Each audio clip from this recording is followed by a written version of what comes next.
RI group here in Newcastle, who have really helped look after us, especially Linden Wilkinson, who wrote a script for us called My Mind's Eye, which takes a group of us, stroke people. She listened to us. She filmed our conversations in our therapy group. Was able to put them into a really good play. Started off as an hour, which allowed us to do our play. Of course, we're all sitting there reading our scripts because we can't take our hands off our scripts because we just don't have the memory to keep the words in our mouth the whole time. No, to speak the sentences, how to say what she's written. And what it is she takes everything that we say and it gets collated, all put together and turned into a script. So everything we say is just written from exactly what we're saying on the recording, then put in that, and then put together and turned into a play. So everything in the play is not being made up. It is exactly what we actually said to start off with. It's the words that we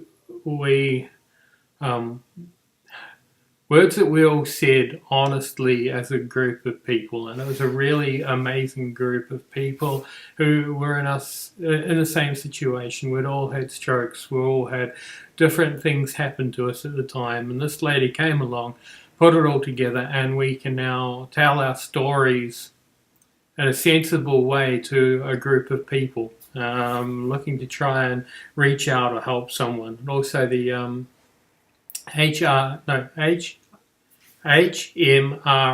group. I'm hoping with that group of people to help carers, like Kylie, how she had to look after me and felt isolated. So hopefully that group of people will help to research and help people who are caring after people who've had strokes and they've changed. I've changed big time. But look, what I thought I'd do today is I was reading my part of the script today. We did a show today which was taken down to 15 minutes. So cut by 75%. So it's 25% of what we said or what we did originally. So it's really cut well. And the lady's brilliant with what she said. In fact, one of our players, one of our dramatists, had a stroke a couple of days ago, had another stroke. So it's his third one, which means that you don't just get one stroke, you can get a whole series of them, and they don't leave once you've had a stroke. That's it. You've got to realise that you are up for another one. And some of the people there, one guy had a stroke 30 years ago, others had. In fact, I'll go through and I'll try to share that information. Now, I can't read other people's lines from the play, just my own. I won't read all of them because it wouldn't make any sense. But I'm going to read my long speeches. And if you've taken the time to listen, I appreciate it. And I hope one day we can get the rest of the play caught so that people can watch it. It'll be important through their site. So I'm going to read these lines, if that's okay. Bear with me while I stare at my script. I stare at my script while I'm reading, so don't expect me to remember all this and be able to stare at the screen. And we can't. We just read off the sheet in front of us, unfortunately. Look at the camera up there. Okay. So the group of people that I'm with, we start on a stage and they're all singing a really nice song called Ain't Behavin'. Which is a song I never heard, but it's good. It's old, but it's good. So anyway, they're singing their song, and I stand up and I become the villain of the time, which is not put on me. It's something that I did. It's me. I actually showed how angry I can really get. So it becomes a bit of a shock to people. I'm sorry, but I do have anger issues because of the stroke. So I behave most of the time. Every great idea I have gets me in trouble. Yes. So anyway, I start to play by going, look, at the moment with me, it's just anger and loss. It's still so early after my stroke, and how do I put this nicely?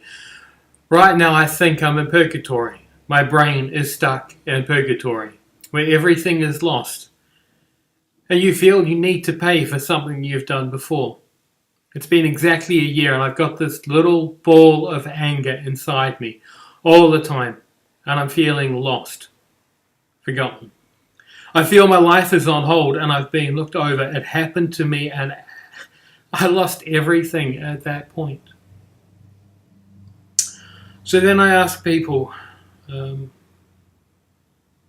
long ago they had the stroke, and a lot of them, I won't go through all that. But, it comes to a lot of those people have learned how to deal with their stroke, but a lot of them haven't, and you learn things. So my next piece that I write is I was told by one guy in rehab that being 6 months in, that's as far as I was going to go. And I was told my wife would probably leave me, and I was told I would never be able to walk again. I was told my speech will never be the way I could talk before, and I was told my writing was the level of a 7-year-old child. Now, within the first 6 months of my stroke, I was also told my ability to work would be as a box filler instead of what I was doing before. And the psychiatrist said early on in my recovery, I should learn how to focus on stress, create stress. I learned about my retardation. This time last year, I was working. At that point, I was 160 kg, so a big guy. At work, I said I needed a chair that was stable, and they gave me a chair with a false back on it. You know, so thin people can lean back and look really cool. But at 160 kgs, when you sit on a chair you think is stable, and it has no back on it, you fall. Of course. I went straight over backward and hit the ground hard. All the girls around me laughed at the fat guy on the floor.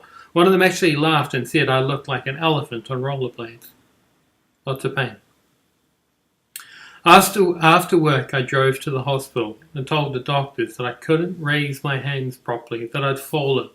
Then the doctor said, well, your arms are nothing to do with your back injury.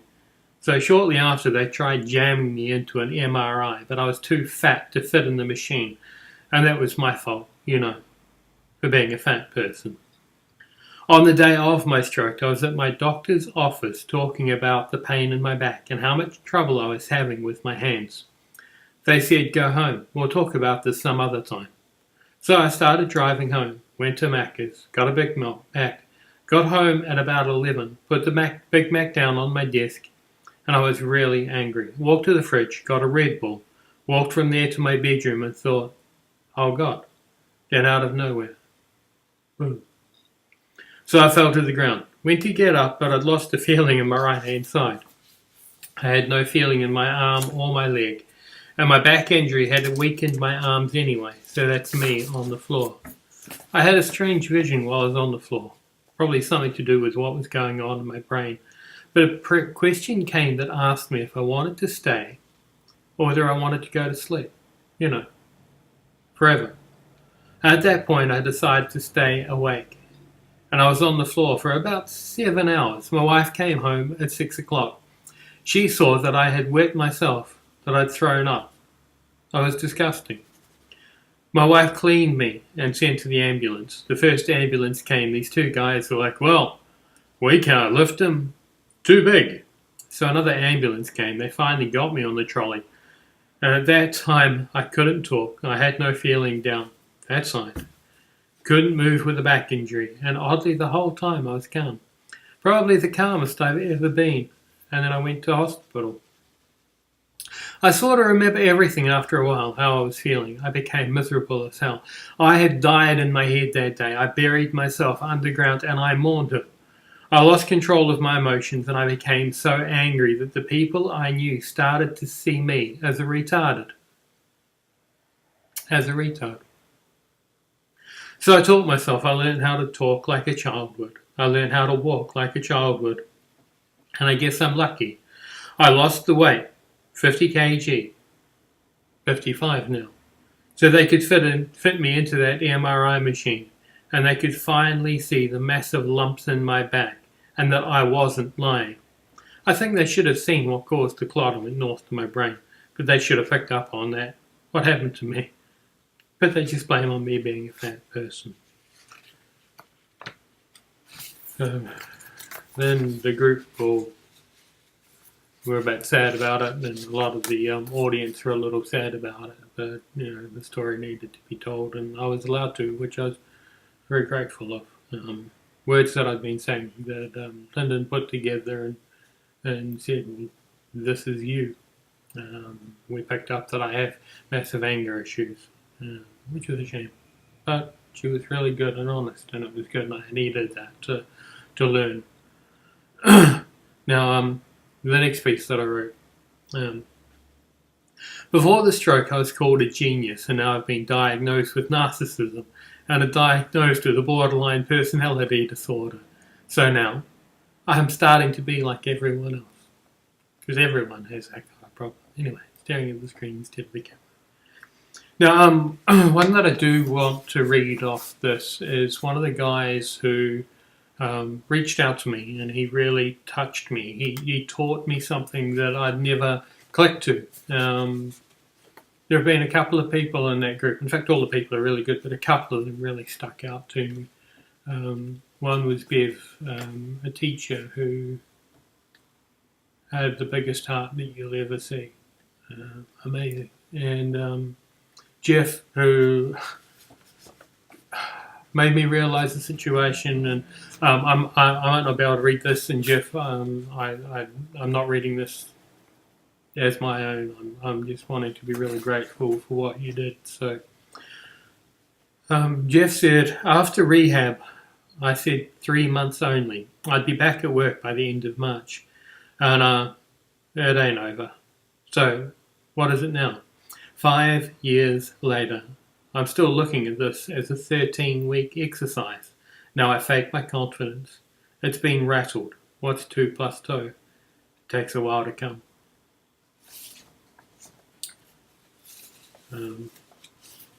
5 years after a stroke, which with him, he got a headache, and that was it.